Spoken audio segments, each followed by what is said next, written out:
Self-governance as done here in the Confederated Salish and Kootenai Tribes government is that we have assumed the management of federal programs in the Indian Health Service and in the Bureau of Indian Affairs and operate those programs on behalf of the government as like a contractor.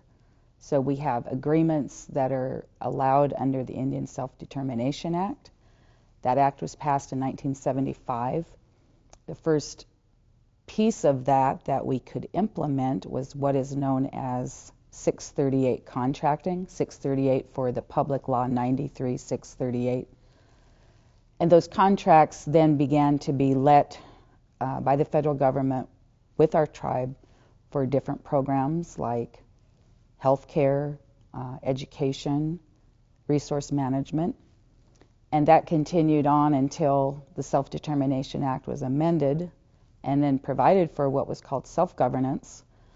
And instead of taking each particular program's funding individually, we could combine all of our funding into single agreements. We were not bound by those program levels, and we could reallocate and redesign to better meet and serve the priorities that we see being needed by our tribe.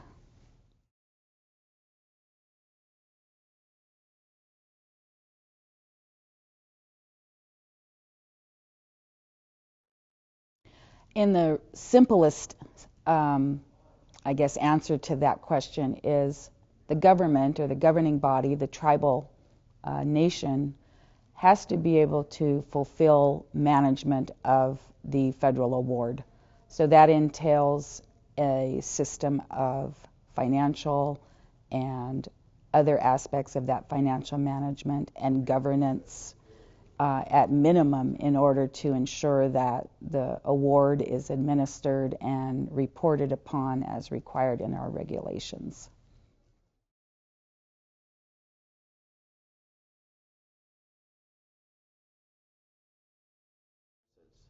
I think the first challenge is to try not to simply replicate the federal government. That I continue in my role here the best that I can, and I think the governing body in their adoption of principles, priorities, strategic direction endeavors to do that as well. The biggest challenge is wanting to impart and needing to impart tribal traditions, tribal values into a governing bureaucracy, if you will. That is challenging. The second part is to be realistic about the situation that we choose to operate upon, and that is funding has never been adequate for Indian country. And you only need to do an internet search and look up any year that the federal government appropriates dollars towards tribes for tribe-specific programs such as Bureau of Indian Affairs, Bureau of Indian Education, and Indian Health Service. And the resounding theme is that funding is not adequate. It does not address the needs. It does not effectively meet the needs.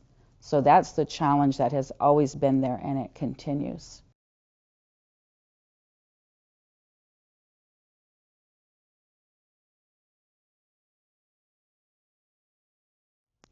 Well, the one that I immediately think of is higher education scholarships. When I began my own undergraduate college years in 1979, it was a contracted program. So the funding was set for the amount that was available to the tribe. And upon assuming that same function under self-governance, and we were able to increase the funding from other available non-base funding to put into additional awards for eligible students. So just to illustrate the difference, if we funded it on the level that was provided, it would be only a third of what we're doing now.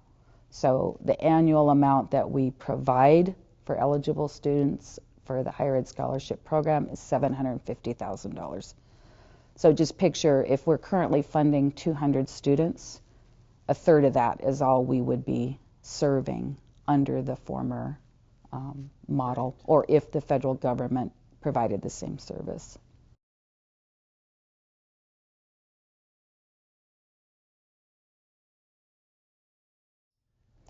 That is a really good question, and it's really the foundation of how and why a tribe would be successful.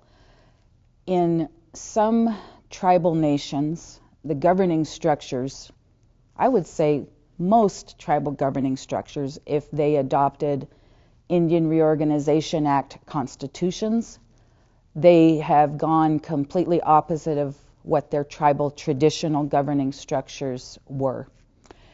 And that is not a very long time to adjust to that. It's only 87 years. Our tribe's constitution was adopted in 1935. So as governing bodies, tribes have had to learn to operate within these non-tribal structures. And I think that as tribal people, our way of looking at the world, and especially serving our people, is different from what a quote modern or traditional or modern or contemporary governing structure is. And I think that is the biggest challenge to tribes, is to safeguard their government from politics, because tribal nations don't see it as politics. They see it as obligation, or this is how our tribe is, or how our tribal people believe in and behave toward that. For instance, taking care of family, and what the outside would construe as nepotism or favoritism or political influence, tribal people see as that's necessary and it's even right. And so there is a challenge there, and also political stability. If a constitutional provision is that the governing body can turn over very rapidly, if leaders can be recalled, if the membership has a vested authority to rule on major decisions, then those governing structures kind of remain in flux, and they remain sometimes volatile, and that doesn't contribute to the stability that's needed when you're going to undertake, say your tribe is going to take over the Indian Health Service unit that's serving your people, taking over an entire structure to deliver health care, which is complex. And if politics is going to rule and guide and sort of influence that, it might not be positive. So I think the benefit of our current governing body and past tribal councils is that they have been committed to that principle of self-governance, and they see the benefit of that, and we have I believe, a stable and effective governing structure. It's not to say that I completely agree with or would have developed that for our tribe myself, but it is what we are working with. I have to say, too, that the safeguarding politically of the elected leaders from the government bureaucracy is really important.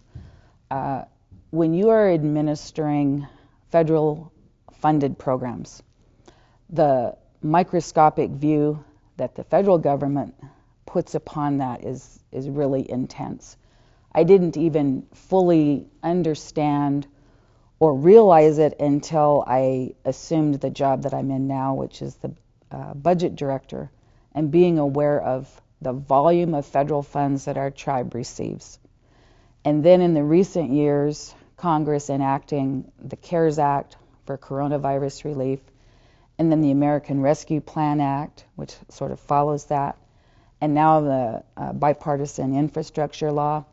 It's these volumes of dollars pouring in, and then on the flip side of that is this demand for accountability.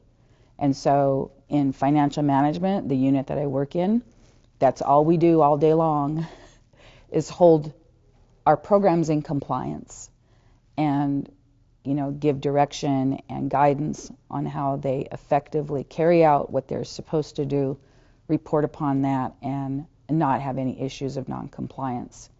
And it is challenging at times because we as tribal people recognize they're making an effort to accomplish something, and things are not always cut and dried, and it's just a 1, 2, 3. There's things that are a little bit different. So we all work together to do the best that we can and to keep our tribe at the highest level of accountability. And I say we would do that even without any federal dollars, because we want to be accountable to our membership.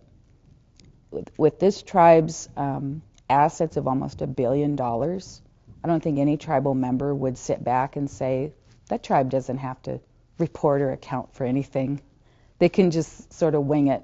And I'm really thankful to have been mentored by people who, first of all, were committed to the tribe. They weren't committed to their job. They were committed to the tribe.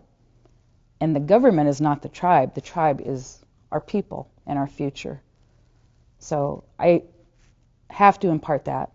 It's not just coming along and being in a job, being a bureaucrat. It's being very committed to in the best interests of the tribe.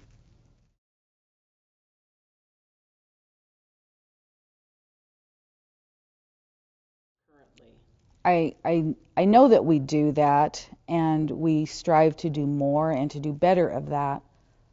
We adopted a vision and a mission 27 years ago, was in the mid-90s, and it speaks to that we impart our traditions and values and principles into the work that we do to serve our people.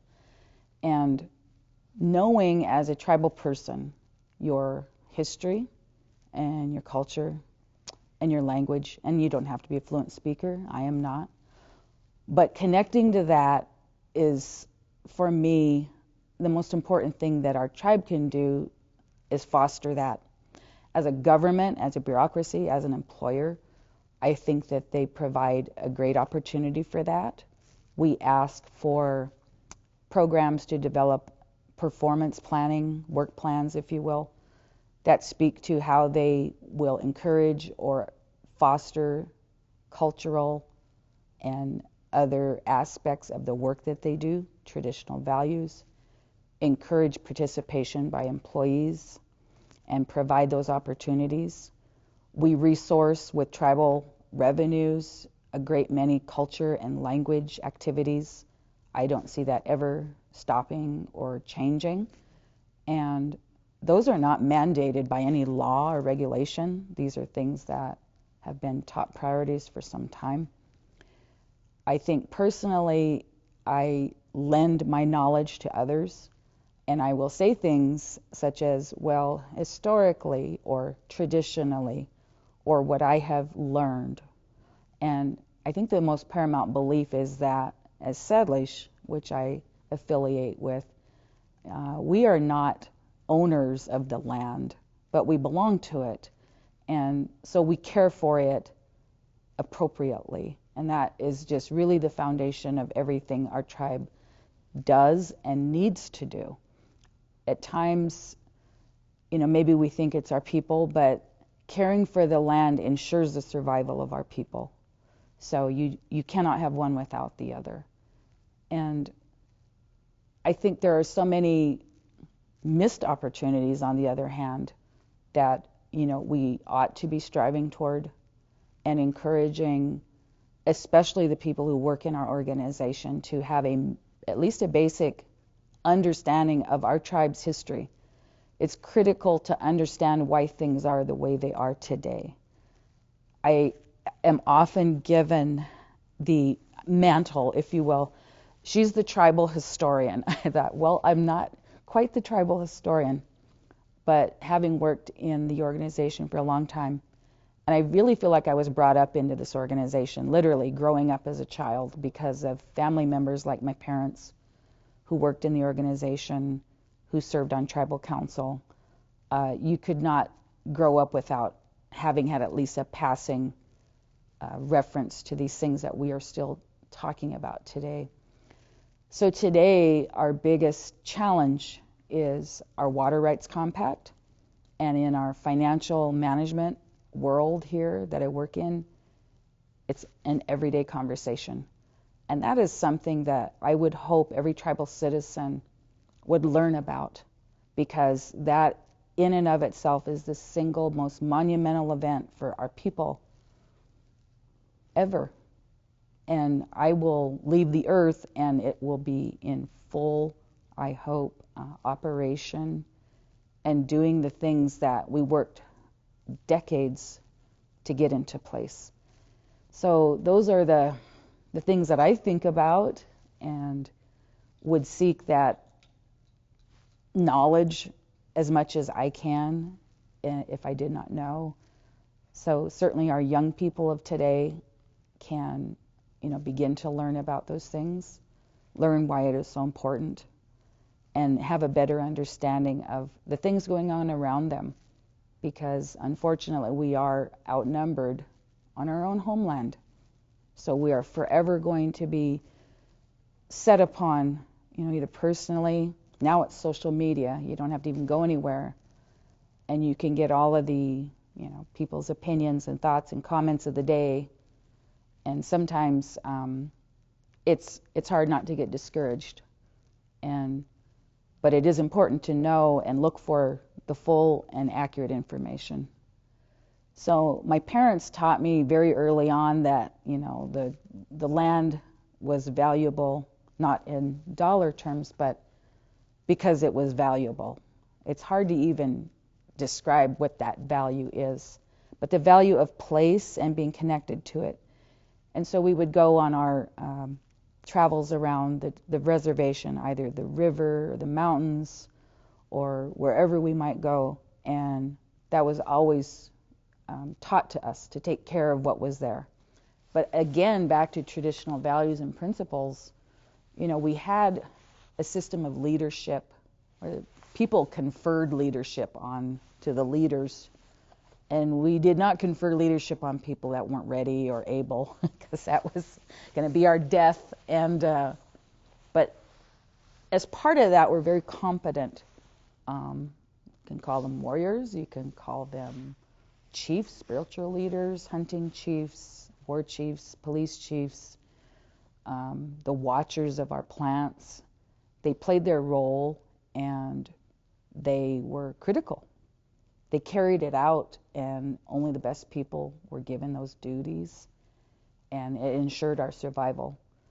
And everyone had to contribute at whatever was appropriate for your age and your status and your ability. And that's what I dearly hope we can get back to more of. Because it's easy to say, well, that big government should do that for me. And that, I think, is another challenge of operating any program as a tribal government, is you cannot meet every need every time for everybody. And so that expectation has to be tempered with reality. And I think as the leadership, struggles with that, being elected politicians, if you appear before them, they feel compelled to answer or to respond. And that's challenging for them. I think the size of our tribe and the government, at times, it does seem to be in contradiction of itself.